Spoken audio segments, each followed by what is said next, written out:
قال رسول الله صلى الله عليه وسلم قال الله تعالى أنا عند ظن عبدي وأنا معه إذا ذكرني فإن ذكرني في نفسي ذكرته في نفسي وإن ذكرني في ملأ ذكرته في ملأ خير منهم أو كما قال عليه الصلاة والسلام।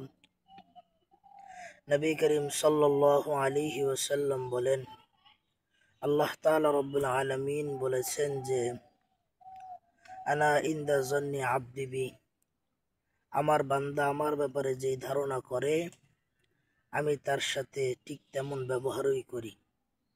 ওয়া আনা মাহু ইযা যাকারানি, যখন সে আমাকে স্মরণ করে তখন আমি তার সাথেই থাকি।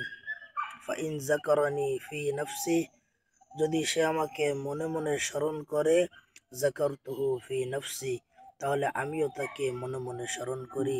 ওয়া ইন যাকারানি ফি মালাইন, যদি সে কোনো জনসভায় জনসম্মুখে কোনো জামাতের ভিতরে আমাকে স্মরণ করে যাকারতুহু ফি মালাইন খায়রিম মিনহুম, তাহলে আমি ওই জামাত থেকে উত্তম জামাত তথা ফেরেশতাদের জামাতে তার ব্যাপারে স্মরণ করি, তার ব্যাপারে কথা বলি।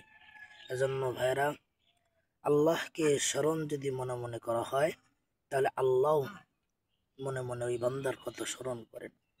আর আল্লাহর কথা যদি জামাতের ভিতরে স্মরণ করা হয়, আল্লাহর কথা যদি মানুষের ইজতেমার ভিতরে স্মরণ করা হয়, তাহলে আল্লাহ ওই বান্দার কথা ফেরেশতাদের মজমার ভিতরে স্মরণ করে। সুবহানাল্লাহ।